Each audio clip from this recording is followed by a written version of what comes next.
ಶಿವಮೊಗ್ಗದಲ್ಲಿ ಉಸ್ತುವಾರಿ ಸಚಿವರು ಈ ಸುದ್ದಿಯನ್ನ ನೋಡಲೇಬೇಕು. ಶಿವಮೊಗ್ಗದ ರಾಷ್ಟ್ರೀಯ ಹೆದ್ದಾರಿ ಹೇಗಿದೆ ಕೇಳಿದ್ರೆ ಹೊಂಡ ಗುಂಡಿಯಿಂದ ವಾಹನ ಸವಾರರು ಪರದಾಡುವಂತ ಪರಿಸ್ಥಿತಿ ನಿರ್ಮಾಣ ಆಗಿದೆ. ಪ್ರತಿದಿನವೂ ಕೂಡ ರಾಷ್ಟ್ರೀಯ ಹೆದ್ದಾರಿಯಲ್ಲಿ ಬಿದ್ದಿರುವಂತಹ ಹೊಂಡ ಗುಂಡಿಗಳು ನರಕ ರೀತಿಯ ದರ್ಶನವನ್ನ ಮಾಡಿಸುತ್ತಿದೆ. ಈ ಕುರಿತಾಗಿ ನಮ್ಮ ಪ್ರತಿನಿಧಿ ಒಂದು ಡಿಟೇಲ್ ವರದಿಯೊಂದಿಗೆ ಬನ್ನಿ ಈ ಸ್ಟೋರಿ. ಸರ್, ರಾಜ್ಯದಲ್ಲಿ ಈಗ ಗುಂಡಿಗಳ ಸದ್ದು ಜೋರಾಗಿರುವಂಥದ್ದು. ಏನೋ ಇಡೀ ರಾಜ್ಯದಲ್ಲಿ ಗುಂಡಿಗಳನ್ನು ಮುಚ್ಚಬೇಕು ಅಂತೇಳಿ ಈಗಾಗಲೇ ಆಕ್ರೋಶ ವ್ಯಕ್ತವಾಗ್ತಿದೆ. ಅದರಂತೆ ಮಲೆನಾಡು ಜಿಲ್ಲೆ ಶಿವಮೊಗ್ಗದಲ್ಲಿ ಸಹ ಗುಂಡಿಗಳ ಸದ್ದು ಜೋರಾಗಿರುವಂಥದ್ದು. ಅಪಾಯಕ್ಕೆ ಆಹ್ವಾನವನ್ನು ನೀಡ್ತಿದ್ದಾವೆ ಗುಂಡಿಗಳು. ಕೇವಲ ಹಳ್ಳಿಗಳಲ್ಲ ನಾನು ಹೇಳ್ತಿರುವಂಥದ್ದು, ರಾಜ್ಯ ಹೆದ್ದಾರಿ ಜೊತೆಗೆ ಶಿವಮೊಗ್ಗದಿಂದ ಕೇವಲ ಅರ್ಧ ಕಿಲೋಮೀಟ್ರ್ ದೂರದಲ್ಲೇ ಈ ಗುಂಡಿಗಳು ಇರುವಂಥದ್ದು. ಎಲ್ಲವನ್ನ ತೋರಿಸ್ತಾ ಹೋಗ್ತೇನೆ.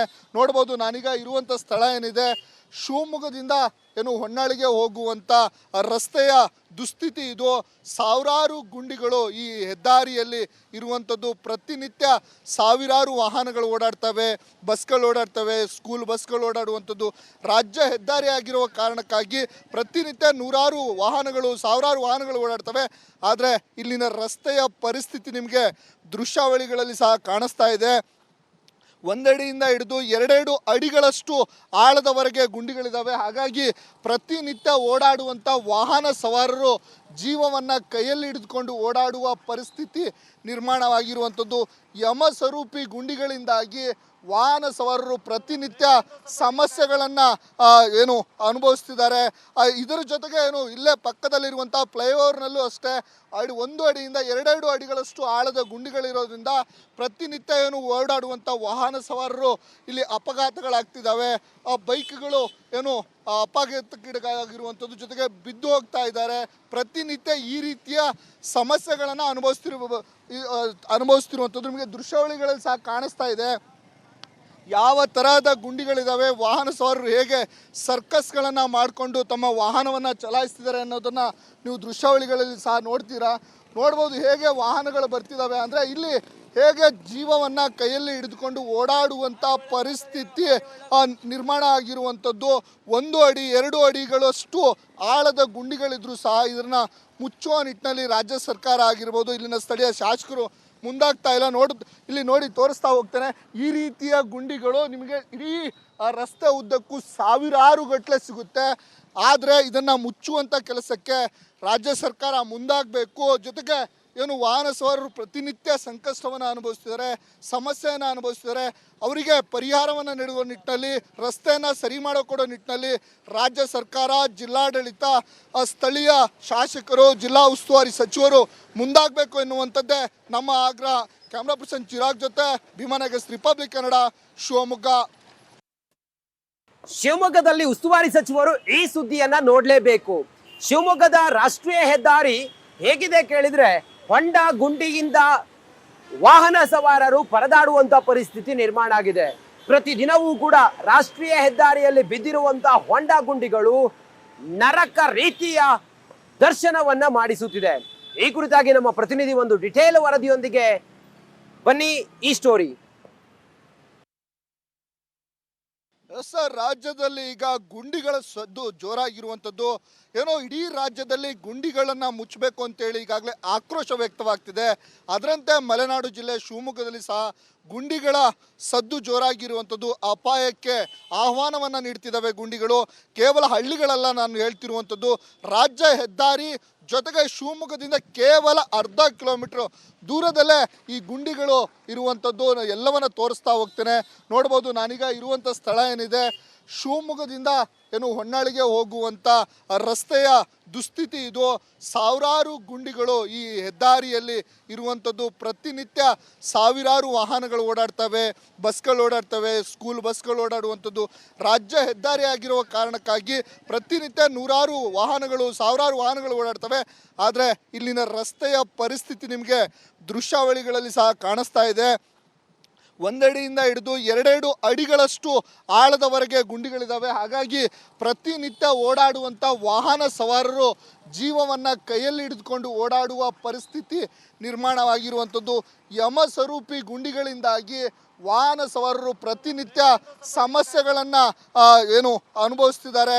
ಇದರ ಜೊತೆಗೆ ಏನು ಇಲ್ಲೇ ಪಕ್ಕದಲ್ಲಿರುವಂಥ ಫ್ಲೈಓವರ್ನಲ್ಲೂ ಅಷ್ಟೇ ಒಂದು ಅಡಿಯಿಂದ 2 ಅಡಿಗಳಷ್ಟು ಆಳದ ಗುಂಡಿಗಳಿರೋದ್ರಿಂದ ಪ್ರತಿನಿತ್ಯ ಏನು ಓಡಾಡುವಂಥ ವಾಹನ ಸವಾರರು ಇಲ್ಲಿ ಅಪಘಾತಗಳಾಗ್ತಿದ್ದಾವೆ. ಬೈಕ್ಗಳು ಏನು ಅಪಘಾತಕ್ಕೀಡಾಗಿರುವಂಥದ್ದು, ಜೊತೆಗೆ ಬಿದ್ದು ಹೋಗ್ತಾ ಇದ್ದಾರೆ. ಪ್ರತಿನಿತ್ಯ ಈ ರೀತಿಯ ಸಮಸ್ಯೆಗಳನ್ನು ಅನುಭವಿಸ್ತಿರುವಂಥದ್ದು ನಿಮಗೆ ದೃಶ್ಯಾವಳಿಗಳಲ್ಲಿ ಸಹ ಕಾಣಿಸ್ತಾ ಇದೆ. ಯಾವ ತರಹದ ಗುಂಡಿಗಳಿದ್ದಾವೆ, ವಾಹನ ಸವಾರರು ಹೇಗೆ ಸರ್ಕಸ್ಗಳನ್ನು ಮಾಡಿಕೊಂಡು ತಮ್ಮ ವಾಹನವನ್ನು ಚಲಾಯಿಸ್ತಿದ್ದಾರೆ ಅನ್ನೋದನ್ನು ನೀವು ದೃಶ್ಯಾವಳಿಗಳಲ್ಲಿ ಸಹ ನೋಡ್ಬೋದು. ಹೇಗೆ ವಾಹನಗಳು ಬರ್ತಿದ್ದಾವೆ ಅಂದರೆ ಇಲ್ಲಿ ಹೇಗೆ ಜೀವವನ್ನು ಕೈಯಲ್ಲಿ ಹಿಡಿದುಕೊಂಡು ಓಡಾಡುವಂಥ ಪರಿಸ್ಥಿತಿ ನಿರ್ಮಾಣ ಆಗಿರುವಂಥದ್ದು. 1 ಅಡಿ 2 ಅಡಿಗಳಷ್ಟು ಆಳದ ಗುಂಡಿಗಳಿದ್ರೂ ಸಹ ಇದನ್ನು ಮುಚ್ಚುವ ನಿಟ್ಟಿನಲ್ಲಿ ರಾಜ್ಯ ಸರ್ಕಾರ ಆಗಿರ್ಬೋದು, ಇಲ್ಲಿನ ಸ್ಥಳೀಯ ಶಾಸಕರು ಮುಂದಾಗ್ತಾ ಇಲ್ಲ. ಇಲ್ಲಿ ನೋಡಿ ತೋರಿಸ್ತಾ ಹೋಗ್ತೇನೆ. ಈ ರೀತಿಯ ಗುಂಡಿಗಳು ನಿಮಗೆ ಇಡೀ ರಸ್ತೆ ಉದ್ದಕ್ಕೂ ಸಾವಿರಾರು ಗಟ್ಟಲೆ ಸಿಗುತ್ತೆ. ಆದರೆ ಇದನ್ನು ಮುಚ್ಚುವಂಥ ಕೆಲಸಕ್ಕೆ ರಾಜ್ಯ ಸರ್ಕಾರ ಮುಂದಾಗಬೇಕು. ಜೊತೆಗೆ ಏನು ವಾಹನ ಸವಾರರು ಪ್ರತಿನಿತ್ಯ ಸಂಕಷ್ಟವನ್ನು ಅನುಭವಿಸ್ತಿದ್ದಾರೆ, ಸಮಸ್ಯೆಯನ್ನು ಅನುಭವಿಸ್ತಿದ್ದಾರೆ. ಅವರಿಗೆ ಪರಿಹಾರವನ್ನು ನೀಡುವ ನಿಟ್ಟಿನಲ್ಲಿ, ರಸ್ತೆಯನ್ನು ಸರಿ ಮಾಡಿಕೊಡೋ ನಿಟ್ಟಿನಲ್ಲಿ ರಾಜ್ಯ ಸರ್ಕಾರ, ಜಿಲ್ಲಾಡಳಿತ, ಸ್ಥಳೀಯ ಶಾಸಕರು, ಜಿಲ್ಲಾ ಉಸ್ತುವಾರಿ ಸಚಿವರು ಮುಂದಾಗಬೇಕು ಎನ್ನುವಂಥದ್ದೇ ನಮ್ಮ ಆಗ್ರಹ. ಕ್ಯಾಮ್ರಾ ಪರ್ಸನ್ ಚಿರಾಗ್ ಜೊತೆ ಭೀಮಾನಗರ್ ರಿಪಬ್ಲಿಕ್ ಕನ್ನಡ, ಶಿವಮೊಗ್ಗ. ಶಿವಮೊಗ್ಗದಲ್ಲಿ ಉಸ್ತುವಾರಿ ಸಚಿವರು ಈ ಸುದ್ದಿಯನ್ನ ನೋಡಲೇಬೇಕು. ಶಿವಮೊಗ್ಗದ ರಾಷ್ಟ್ರೀಯ ಹೆದ್ದಾರಿ ಹೇಗಿದೆ ಕೇಳಿದ್ರೆ ಹೊಂಡ ಗುಂಡಿಯಿಂದ ವಾಹನ ಸವಾರರು ಪರದಾಡುವಂತ ಪರಿಸ್ಥಿತಿ ನಿರ್ಮಾಣ ಆಗಿದೆ. ಪ್ರತಿದಿನವೂ ಕೂಡ ರಾಷ್ಟ್ರೀಯ ಹೆದ್ದಾರಿಯಲ್ಲಿ ಬಿದ್ದಿರುವಂತಹ ಹೊಂಡ ಗುಂಡಿಗಳು ನರಕ ರೀತಿಯ ದರ್ಶನವನ್ನ ಮಾಡಿಸುತ್ತಿದೆ. ಈ ಕುರಿತಾಗಿ ನಮ್ಮ ಪ್ರತಿನಿಧಿ ಒಂದು ಡಿಟೇಲ್ ವರದಿಯೊಂದಿಗೆ ಬನ್ನಿ ಈ ಸ್ಟೋರಿ. ಸರ್, ರಾಜ್ಯದಲ್ಲಿ ಈಗ ಗುಂಡಿಗಳ ಸದ್ದು ಜೋರಾಗಿರುವಂಥದ್ದು. ಏನೋ ಇಡೀ ರಾಜ್ಯದಲ್ಲಿ ಗುಂಡಿಗಳನ್ನು ಮುಚ್ಚಬೇಕು ಅಂತೇಳಿ ಈಗಾಗಲೇ ಆಕ್ರೋಶ ವ್ಯಕ್ತವಾಗ್ತಿದೆ. ಅದರಂತೆ ಮಲೆನಾಡು ಜಿಲ್ಲೆ ಶಿವಮೊಗ್ಗದಲ್ಲಿ ಸಹ ಗುಂಡಿಗಳ ಸದ್ದು ಜೋರಾಗಿರುವಂಥದ್ದು. ಅಪಾಯಕ್ಕೆ ಆಹ್ವಾನವನ್ನು ನೀಡ್ತಿದ್ದಾವೆ ಗುಂಡಿಗಳು. ಕೇವಲ ಹಳ್ಳಿಗಳಲ್ಲ ನಾನು ಹೇಳ್ತಿರುವಂಥದ್ದು, ರಾಜ್ಯ ಹೆದ್ದಾರಿ ಜೊತೆಗೆ ಶಿವಮೊಗ್ಗದಿಂದ ಕೇವಲ ಅರ್ಧ ಕಿಲೋಮೀಟ್ರ್ ದೂರದಲ್ಲೇ ಈ ಗುಂಡಿಗಳು ಇರುವಂಥದ್ದು. ಎಲ್ಲವನ್ನ ತೋರಿಸ್ತಾ ಹೋಗ್ತೇನೆ. ನೋಡ್ಬೋದು, ನಾನೀಗ ಇರುವಂಥ ಸ್ಥಳ ಏನಿದೆ, ಶಿವಮೊಗ್ಗದಿಂದ ಏನು ಹೊನ್ನಾಳಿಗೆ ಹೋಗುವಂಥ ರಸ್ತೆಯ ದುಸ್ಥಿತಿ ಇದು. ಸಾವಿರಾರು ಗುಂಡಿಗಳು ಈ ಹೆದ್ದಾರಿಯಲ್ಲಿ ಇರುವಂಥದ್ದು. ಪ್ರತಿನಿತ್ಯ ಸಾವಿರಾರು ವಾಹನಗಳು ಓಡಾಡ್ತವೆ, ಬಸ್ಗಳು ಓಡಾಡ್ತವೆ, ಸ್ಕೂಲ್ ಬಸ್ಗಳು ಓಡಾಡುವಂಥದ್ದು. ರಾಜ್ಯ ಹೆದ್ದಾರಿ ಆಗಿರುವ ಕಾರಣಕ್ಕಾಗಿ ಪ್ರತಿನಿತ್ಯ ನೂರಾರು ವಾಹನಗಳು, ಸಾವಿರಾರು ವಾಹನಗಳು ಓಡಾಡ್ತವೆ. ಆದರೆ ಇಲ್ಲಿನ ರಸ್ತೆಯ ಪರಿಸ್ಥಿತಿ ನಿಮಗೆ ದೃಶ್ಯಾವಳಿಗಳಲ್ಲಿ ಸಹ ಕಾಣಿಸ್ತಾ ಇದೆ. 1 ಅಡಿಯಿಂದ ಹಿಡಿದು 2 ಅಡಿಗಳಷ್ಟು ಆಳದವರೆಗೆ ಗುಂಡಿಗಳಿದ್ದಾವೆ. ಹಾಗಾಗಿ ಪ್ರತಿನಿತ್ಯ ಓಡಾಡುವಂಥ ವಾಹನ ಸವಾರರು ಜೀವವನ್ನು ಕೈಯಲ್ಲಿ ಹಿಡಿದುಕೊಂಡು ಓಡಾಡುವ ಪರಿಸ್ಥಿತಿ ನಿರ್ಮಾಣವಾಗಿರುವಂಥದ್ದು. ಯಮಸ್ವರೂಪಿ ಗುಂಡಿಗಳಿಂದಾಗಿ ವಾಹನ ಸವಾರರು ಪ್ರತಿನಿತ್ಯ ಸಮಸ್ಯೆಗಳನ್ನು ಏನು ಅನುಭವಿಸ್ತಿದ್ದಾರೆ. ಇದರ ಜೊತೆಗೆ ಏನು ಇಲ್ಲೇ ಪಕ್ಕದಲ್ಲಿರುವಂಥ ಫ್ಲೈಓವರ್ನಲ್ಲೂ ಅಷ್ಟೇ 1 ಅಡಿಯಿಂದ 2 ಅಡಿಗಳಷ್ಟು ಆಳದ ಗುಂಡಿಗಳಿರೋದ್ರಿಂದ ಪ್ರತಿನಿತ್ಯ ಏನು ಓಡಾಡುವಂಥ ವಾಹನ ಸವಾರರು ಇಲ್ಲಿ ಅಪಘಾತಗಳಾಗ್ತಿದ್ದಾವೆ. ಬೈಕ್ಗಳು ಏನು ಅಪಘಾತಕ್ಕೀಡಾಗಿರುವಂಥದ್ದು, ಜೊತೆಗೆ ಬಿದ್ದು ಹೋಗ್ತಾ ಇದ್ದಾರೆ. ಪ್ರತಿನಿತ್ಯ ಈ ರೀತಿಯ ಸಮಸ್ಯೆಗಳನ್ನು ಅನುಭವಿಸ್ತಿರುವಂಥದ್ದು ನಿಮಗೆ ದೃಶ್ಯಾವಳಿಗಳಲ್ಲಿ ಸಹ ಕಾಣಿಸ್ತಾ ಇದೆ. ಯಾವ ತರಹದ ಗುಂಡಿಗಳಿದ್ದಾವೆ, ವಾಹನ ಸವಾರರು ಹೇಗೆ ಸರ್ಕಸ್ಗಳನ್ನು ಮಾಡಿಕೊಂಡು ತಮ್ಮ ವಾಹನವನ್ನು ಚಲಾಯಿಸ್ತಿದ್ದಾರೆ ಅನ್ನೋದನ್ನು ನೀವು ದೃಶ್ಯಾವಳಿಗಳಲ್ಲಿ ಸಹ ನೋಡ್ಬೋದು. ಹೇಗೆ ವಾಹನಗಳು ಬರ್ತಿದ್ದಾವೆ ಅಂದರೆ ಇಲ್ಲಿ ಹೇಗೆ ಜೀವವನ್ನು ಕೈಯಲ್ಲಿ ಹಿಡಿದುಕೊಂಡು ಓಡಾಡುವಂಥ ಪರಿಸ್ಥಿತಿ ನಿರ್ಮಾಣ ಆಗಿರುವಂಥದ್ದು. 1 ಅಡಿ 2 ಅಡಿಗಳಷ್ಟು ಆಳದ ಗುಂಡಿಗಳಿದ್ರೂ ಸಹ ಇದನ್ನು ಮುಚ್ಚುವ ನಿಟ್ಟಿನಲ್ಲಿ ರಾಜ್ಯ ಸರ್ಕಾರ ಆಗಿರ್ಬೋದು, ಇಲ್ಲಿನ ಸ್ಥಳೀಯ ಶಾಸಕರು ಮುಂದಾಗ್ತಾ ಇಲ್ಲ. ಇಲ್ಲಿ ನೋಡಿ ತೋರಿಸ್ತಾ ಹೋಗ್ತೇನೆ. ಈ ರೀತಿಯ ಗುಂಡಿಗಳು ನಿಮಗೆ ಇಡೀ ರಸ್ತೆ ಉದ್ದಕ್ಕೂ ಸಾವಿರಾರು ಗಟ್ಟಲೆ ಸಿಗುತ್ತೆ. ಆದರೆ ಇದನ್ನು ಮುಚ್ಚುವಂಥ ಕೆಲಸಕ್ಕೆ ರಾಜ್ಯ ಸರ್ಕಾರ ಮುಂದಾಗಬೇಕು. ಜೊತೆಗೆ ಏನು ವಾಹನ ಸವಾರರು ಪ್ರತಿನಿತ್ಯ ಸಂಕಷ್ಟವನ್ನು ಅನುಭವಿಸ್ತಿದ್ದಾರೆ, ಸಮಸ್ಯೆಯನ್ನು ಅನುಭವಿಸ್ತಿದ್ದಾರೆ. ಅವರಿಗೆ ಪರಿಹಾರವನ್ನು ನೀಡುವ ನಿಟ್ಟಿನಲ್ಲಿ, ರಸ್ತೆಯನ್ನು ಸರಿ ಮಾಡಿಕೊಡೋ ನಿಟ್ಟಿನಲ್ಲಿ ರಾಜ್ಯ ಸರ್ಕಾರ, ಜಿಲ್ಲಾಡಳಿತ, ಸ್ಥಳೀಯ ಶಾಸಕರು, ಜಿಲ್ಲಾ ಉಸ್ತುವಾರಿ ಸಚಿವರು ಮುಂದಾಗಬೇಕು ಎನ್ನುವಂಥದ್ದೇ ನಮ್ಮ ಆಗ್ರಹ. ಕ್ಯಾಮ್ರಾ ಪರ್ಸನ್ ಚಿರಾಗ್ ಜೊತೆ ಭೀಮಾನಗರ್ ರಿಪಬ್ಲಿಕ್ ಕನ್ನಡ, ಶಿವಮೊಗ್ಗ.